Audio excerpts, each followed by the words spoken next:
सुप्रभात बच्चों, नमस्कार। आज हम पढ़ने वाले हैं पाठ 3, जिसका नाम है सबसे तेज कौन। तो कहानी का परिचय इस प्रकार है। इस कहानी में बताया गया है कि किसी की मदद करने से हम एक अच्छे इंसान बनते हैं। मदद करना तो बच्चों अच्छी बात है। आप सबको आपके घर वाले भी सिखाते होंगे कि हमें अपने बड़ों की, छोटों की, आसपास जरूरतमंदों की मदद करनी चाहिए। तो अभी हम इसी के बारे में इस पाठ में आगे पढ़ने वाले हैं। तो चलिए हम पढ़ते हैं। एक दिन जंगल के राजा शेर के मन में यह प्रश्न उठा कि जंगल के इन जानवरों में से सबसे तेज कौन दौड़ता है। उसने अपने मंत्री गीदड़ को बुलाया और कहा, मंत्री जी, हमारे मन में एक प्रश्न है। हम यह कैसे जाने कि हमारे राज्य में सबसे तेज कौन दौड़ता है। गीदड़ बोला, महाराज, यह तय करना तो बहुत ही आसान है। हम एक दौड़ कराएंगे। जो उस दौड़ में प्रथम आएगा उसे सबसे तेज दौड़ने वाला विजेता माना जाएगा। अब जो जंगल का राजा कौन होता है? शेर होता है। अब शेर को यह मन में बार बार यह प्रश्न उठता है कि जंगल, इन सब जो मेरे प्रजा है, जो सारी जानवर है मेरे जंगल में रहने वाले, उनमें से सबसे तेज कौन दौड़ता है। अब वह अपने मंत्री गीदड़ को बुलाता है। अब आपको पता है ना, गीदड़ जो एक ऐसा जानवर है जो बहुत ही चालाक होता है, इसीलिए उसको क्या बनाया गया है? मंत्री।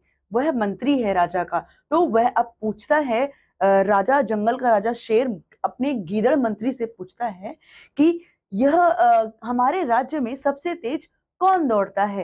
तब गीदड़ कहता है, महाराज, ये तय करना बहुत आसान है कि हम एक दौड़ की प्रतियोगिता करवाते हैं, यानी कि, और उस दौड़ में जो प्रथम यानी कि फर्स्ट जो आएगा उसी को माना जाएगा कि वह राज्य में सबसे तेज दौड़ता है। ठीक है, तो चलिए कैसे शुरुआत होती है। राजा को यह बात बहुत पसंद आई। फिर क्या था, जंगल में दौड़ की तैयारियां शुरू होने लगी। फिर बहुत सारी दौड़ें शुरू हुई। सभी जानवर धीरे धीरे दौड़ से बाहर होते गए। अंत में बचे चीता और बारहसिंघा। अब जो प्रतियोगिता शुरू हुई थी, सब उसमें दौड़ने लगे। सारे दौड़ते दौड़ते एक एक करके प्रतियोगिता से बाहर होते गए। अब अंत में कौन बचता है? अंत में बचता है चीता और बारहसिंघा। चीता के बारे में तो आप सब जानते ही होंगे कि वो तेज दौड़ता है ना।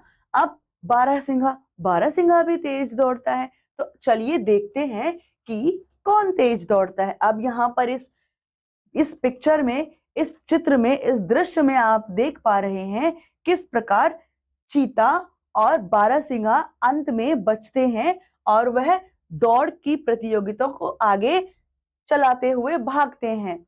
ठीक है, देखिए ये सारे जानवर जो हैं वो बाहर निकल चुके हैं दौड़ की प्रतियोगिता से। चलिए आगे क्या होता है। अंतिम दौड़ की तैयारियां होने लगी। फिर दौड़ का दिन आया। सारे जानवर इकट्ठे हुए। चीता और बारहसिंघा दौड़ के लिए तैयार थे। अब एक बड़े नीम के पेड़ के पास से दौड़ शुरू होती है। दोनों को मैदान से होकर पहाड़ी के दूसरे छोर तक जाना था। पहाड़ी के एक छोर से पहाड़ी के दूसरे छोर तक जाना था दौड़ते हुए। ठीक है, तो दौड़ के अंत वाले स्थान पर गीदड़ और उसके साथियों को खड़ा किया गया। खरगोश झंडा लिए नीम के पेड़ के पास खड़ा था। उसने झंडा हिलाते हुए कहा, रेडी स्टेडी गो। गो सुनते ही बारहसिंघा और चीता दौड़ पड़े। क्या पड़े? दौड़ पड़े। फिर सारे जानवर उत्साह से चिल्ला रहे थे, मतलब उनको चीयर कर रहे थे, प्रोत्साहन दे रहे थे। कोई चीते के साथ था, कोई बारहसिंघे के साथ था। बारहसिंघा कुछ ही देर में चीते से आगे हो गया। लग रहा था कि वह जीतेगा। कौन आगे हो गया? बारहसिंघा। किससे? चीते से। ठीक है, तो सबको क्या लगा कि अब कौन जीतेगा? बारहसिंघा। ठीक है, फिर तभी उसके रास्ते में एक बड़ा पत्थर आ गया। दौड़ के जोश में वह उसे न देख सका और उसने टकराकर गिर गया। उससे क्या हुआ, उससे टकरा गया। वो टकरा करके बारहसिंघा नीचे गिर गया। ठीक है, चीते ने यह देखा तो उससे रहा ना गया। आगे दौड़ने के बदले वह बारहसिंघे के पास रुक गया। बारहसिंघा दर्द से तड़प रहा था। चीते ने बारहसिंघे को उठाया और उसे लेकर वहां पहुंचा जहां राजा और बाकी जानवर थे। वो भागा नहीं उसे छोड़ करके, उसको दया आई, कष्ट हुआ, वह उसकी बारहसिंघा की मदद के लिए रुक गया। कौन? चीता रुक गया। आगे देखते हैं। यह देखकर सभी जानवर चीते के पास आ गए।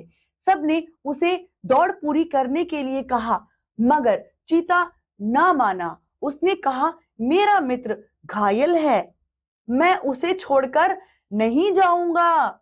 राजा यह सब देखकर बहुत प्रसन्न हुए।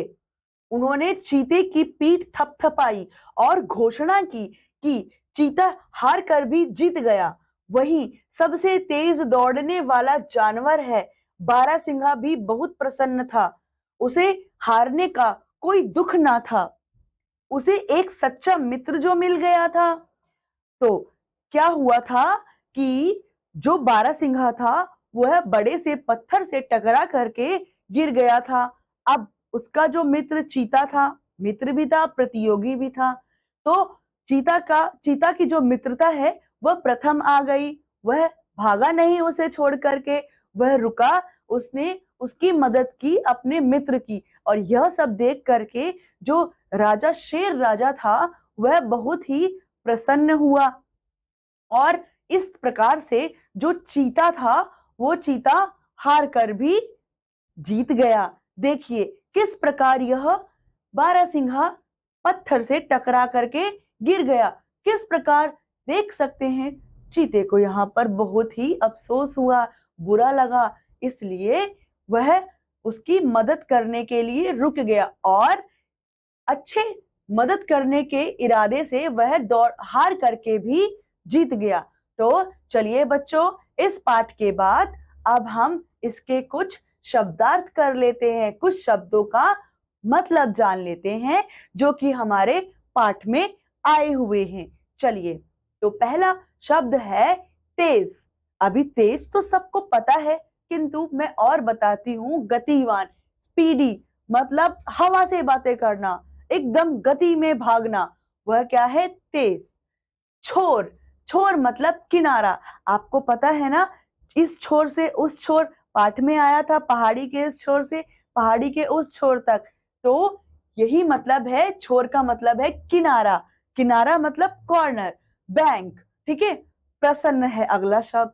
अब प्रसन्न का मतलब क्या होता है? आनंद। जैसे हम बोलते हैं ना, शेर, अभी हमने कहानी में कहा शेर बहुत प्रसन्न हुआ, आज मैं बहुत प्रसन्न हूं। अध्यापिका ने कहा, मैं बच्चों का टेस्ट लेकर के, उनकी परीक्षा लेकर के बहुत प्रसन्न हुई क्योंकि उनके बहुत अच्छे अंक आए थे। चलिए, तो अगला शब्द है प्रथम। प्रथम यानी के पहला, फर्स्ट। ठीक है, अब हर कोई फर्स्ट आना चाहता है कक्षा में, किंतु फर्स्ट वही आता है जो मेहनत करता है, परिश्रम करता है, वही क्या आता है? प्रथम। चलिए, अगला शब्द है उत्साह। उत्साह यानी जोश। अगर हम किसी काम को उत्साह से करते हैं, जोश से करते हैं, तो वह बहुत जल्दी होता है और खुशी से भरा हुआ होता है और उसमें सफलता अवश्य मिलती है। चलिए, अभी अगला शब्द है विजेता। अब विजेता तो मुझे लगता है आप सभी बच्चों को पता ही होगा। विजेता होता है जीतने वाला, जो जीत जाता है उसे क्या बोलते हैं बच्चों? विजेता बोलते हैं। चलिए, अगला शब्द है घायल। घायल यानी चोटिल, वाउंडेड। जब हमें चोट लग जाती है, हम चल नहीं पाते, हम बोलते हैं मैं नहीं चल पाऊंगा आगे, मेरे चोट लग गई, मैं घायल हो गया। तो घायल का मतलब होना है चोटिल होना, चोट लग जाना। तो चलिए, आज हमने यह एक रोचक पाठ पढ़ा है और इस पाठ से हमने क्या सीखा? तो इस पाठ से मैं आपको बताती हूँ कि इस पाठ से हमने सीखा कि जब हम परस्पर मदद करना, परस्पर प्रेम से मदद करने की भावना अगर हमारे अंदर जागृत होती है, हम सच्चे मन से अपने आस-पास मित्र, पड़ोसी या ज़रूरतमंद की जब हम मदद यानी कि जब हम सहायता करते हैं, तो हमारी क्या होती है? हमारी तारीफ होती है, हम एक अच्छे इंसान बन जाते हैं, हमें खुशी भी होती है कि हमने किसी की सहायता की, हम किसी के काम आए और इस प्रकार मदद करना एक बहुत ही अच्छी आदतों में आती है। चलिए, तो इस सीख के साथ हम यह पाठ यहीं समाप्त करते हैं। अब मैं आपसे अगली कक्षा में मिलती हूँ, तब तक के लिए नमस्कार।